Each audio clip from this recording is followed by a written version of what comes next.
I mean, where is this thing at? Get me. Today, I just spontaneously decided I was originally going to do a video involving a different character. Then, I just got reminded of one I really want to do. Be right back. Let me go ahead and talk about a little friend who's been a part of my life for a decade at this point, and has been my support for a very long time, and that is Nightmare. My little Poochungus. Little puppy. Now, she looks a little iffy right now because she doesn't like being held. I only brought her up here as a way to just kind of show her off. She likes sitting on my lap, though. But you do sneeze a lot. So, as you can see, she is a Pomeranian. Let me go ahead and actually turn on the lights. Look at this glory.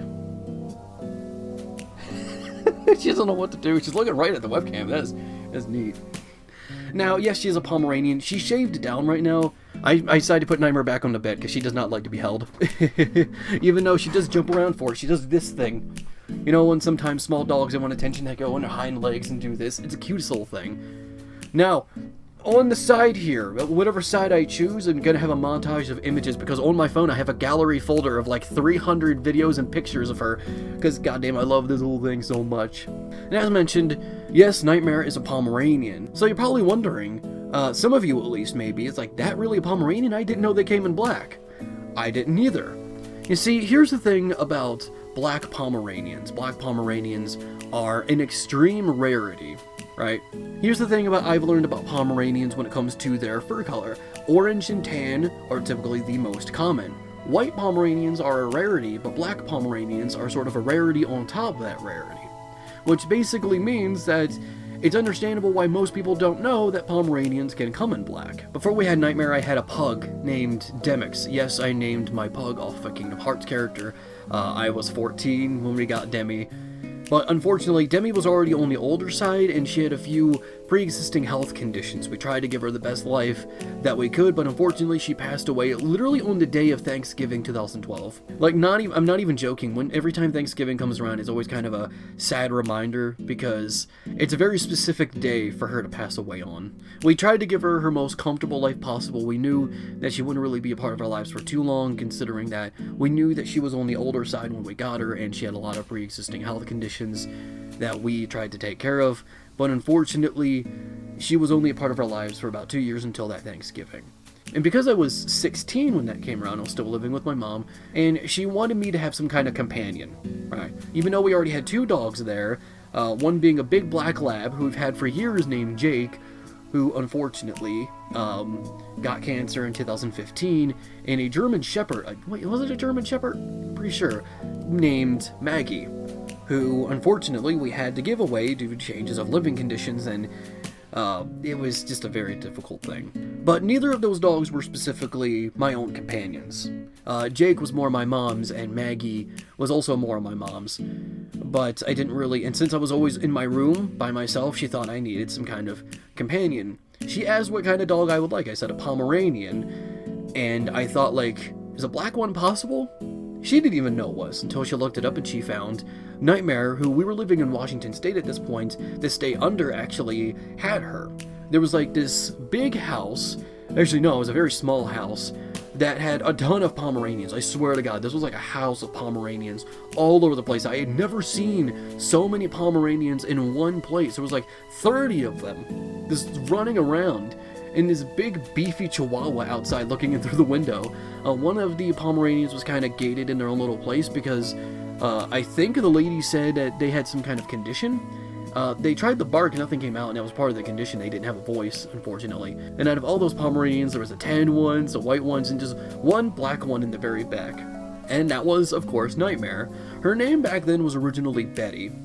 That was the name she had when she was living there, but because I was an edgy teenager, I decided to call her Nightmare. But, you know, of course that stuck because we called her that for so long. Nightmare and I hit off instantly. As soon as I took her to my room, she started running around, doing laps around my bed. It was the cutest little thing. I was sitting like crisscross applesauce on the floor, and she jumps on my leg and looks at me with her big old eyes, and then I just kind of realized, yeah, it's gonna work out. This is gonna work out just fine. Nightmare has been a part of my life for a decade at this point. We got her in 2013, it's 2023 now. She is currently 12 years old. Because of that, she does have a lot of gray fur, especially around her face area. I see some coming out of her back, and it does make me a little sad, knowing that it's been a decade. I'm not sure how long.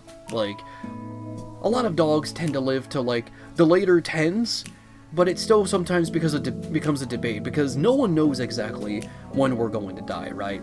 It just becomes like, you know that she's in the greater half, and it does become a little bit of a sad, depressing thing. That's why I try not to think about it too much, because I swear to God, when Nightmare dies, people are going to need to keep an eye on me. That's my best friend right there. I am not even joking, that is my best friend. She has been through so much with me. When I was living in Washington, when I moved back to Pennsylvania, when I lived in Texas, and now back here in Pennsylvania, she has been through the worst and the best of it throughout this past decade. She has always been there for me. Whenever I'm in a bad mood, she will always come up, jump on my lap, and look at me with her big old eyes. Sometimes when she thinks I'm hurt, she will do that too. One time I was pacing inside this trailer and I stubbed my toe and I let out the most high-pitched noise ever. I was like, and I sat on the couch holding my foot, and she jumps up and looks up at me with her big ol' eyes. She's also extremely protective. Since she's usually in this room with me, she deems it as her space, and she's very protective of me as well. If I'm sitting down anywhere, like in a chair or on the bed, and anyone comes near me, it doesn't matter who it is. It could be my own mother, it could be my sister, it could be anyone she's known for years, she will go after them. She will bark at them like no one's business. There are times I've even seen her try anyway, she's a little Pomeranian for God's sake, go after people's ankles because they got too close to me. She's a little ankle biter. Thankfully, she never seems to bite really hard, at least it's what everyone tells me, because I always try to get her to stop. I don't want her to try to go after people, because I understand, she's being protective, but in a bad situation, you know, that could lead to undesirable things. And I lived in Texas. It was fully, like, it was kind of a thing where dogs could be euthanized if they went after someone. Which actually got me really scared, too, because there was one guy, he came in, he was here to, I think he was here to fix, I can't remember, the heater?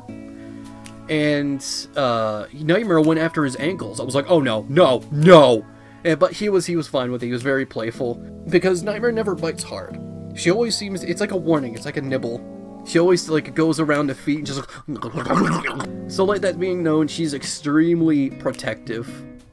And it can get a little annoying sometimes, especially since, like, we could all be sitting watching a movie in the living room, and someone could just get up and go in the opposite direction to go to the bathroom. She will stand up and bark at them, because she's so protective of me. But if I'm standing up or I'm walking around, she doesn't do that. For some reason, she thinks that when I'm sitting down or laying down, that means I'm vulnerable, I guess? But if I'm standing up and walking around, she won't be as protective. It can be sometimes really annoying, because I could invite my roommates are here when my mom's or family is here. I sometimes like to invite them in the room to show them something I've been working on, and Nightmare will just, like, constantly be around their feet barking at them, because she deems this as her space. She's usually in here with me a lot, so especially when I'm in here, she gets really protective. So it can be annoying sometimes, and I've tried to get her to stop, but at the same time, it's just kind of who she is. She's extremely protective of her space, and she's extremely protective of me. Sweetest little thing, honestly. But when she's used to people, she is the sweetest little thing, honestly. Whenever my mom or her boyfriend are here, she likes to jump on the chair and jump on their lap, and just do this thing where she kind of climbs up their stomachs and looks at them in the eyes. It is the cutest little thing. So it's not like she doesn't like anybody else. It's just she's extremely protective. Whenever she's excited, she'll always kick her feet. My mom likes to call her a little ballerina because of that, because she keeps kicking, and it's so damn cute. One funny thing is that Nightmare has her own little bed, and she has toys, but she never wants to use them. She used to play with her toys, but not as much, but it's not like she doesn't play. Whenever she plays, she wants to, like, play with a person, I think. So I sometimes like to move my hand on the bed, and she'll, like, try to play with me like that, and she makes the cutest little noises. My sister says, oh my god, it's irritating, and I'm just like, why? Explain, Mina, explain. But in the end, it's also very cute. Sometimes all I gotta do is go, barf, and she'll start playing. She has all of these different toys. In fact, you know what? I'll go ahead and get some. I'll pull some out right now. She has this thing. We call it a bobo, right? I mean, my sister had one for her chihuahua, named Luigi. It was a blue one, I think, though, and this one's a Christmas one. But yeah, no reaction from Nightmare. She's not even moving her head. She doesn't want to play with toys. Here's one I got for I was hoping she'd play with, this octopus, because look at him, he's got all these dang tentacles. Ain't he fun? But no, Nightmare doesn't think so. She just wants to play with hand. I realized how some people might have taken that out of context. Now, why am I talking about Nightmare in a Cackling Pumpkins behind the scenes? Well, it's mainly because she's been my biggest support. Nightmare has always been there in the rough times. She's always been there whenever she thinks I'm hurt or I'm sad. She always likes to cuddle up with me. Whenever I'm laying in bed, she always likes to cuddle up by my back and curl up in a little ball. She likes to sit on my lap. She likes to just always... Whenever I eat food right here, and I'm watching something like Markiplier's Drunken Minecraft or Oni Plays, and every time she'll jump up on my leg like this because she wants me to give her some. And sometimes I do every now and then. Of course, I'm careful. If I'm not sure, I always look it up to be sure that she can have some of it, and I never want to give her too much. But she could be a little pissed about this because sometimes if I don't give her something for an extended period, she'll literally just go, arr, arr. She'll literally bang on my leg, be like, hey, I'm here. Could you give me some of that? Could you give me some of that spaghetti? So yeah, she has been here through the hardest times, and it's not like she hasn't appeared in videos. I at one point had a series called Jake and Nightmare. This was back in 2014. I created a series where I just kind of recorded those two dogs right next to each other and did voices for them on the spot. This is back then when series kind of just meant like do something on the spot, like whip out the camera and just improv something. No story, no nothing. It's kind of like how I do Normal Horse. There was only 4 episodes of it, and obviously I can't do any more because Jake is, well, he had got cancer in 2015. If I do like a Jake and Nightmare, it'll probably be like through an animated depiction of Jake as like a ghost or something.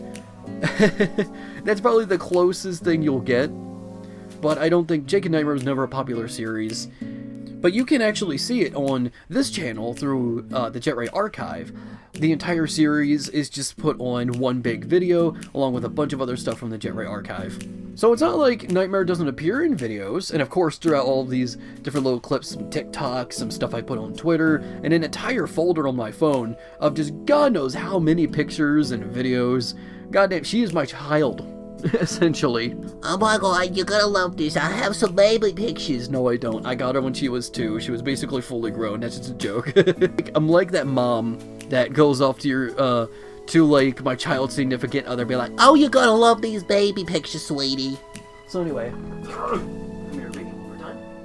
I promise I'll leave you alone after this. Thank you all so much for watching. Here is this little biscuit one more time, before we go ahead and sign off. Hello, I guess. I'm doing some stuff here. Geez, I wanna go on an adventure. Oh god. She doesn't know what to do. So that being said, I hope you enjoyed the video, and I hope you had a beautiful day, and I hope it gets even better. That being said, your connection will be strange. Are you sneezing over there? Where are you, sunshine? Oh my god. Oh, big boy.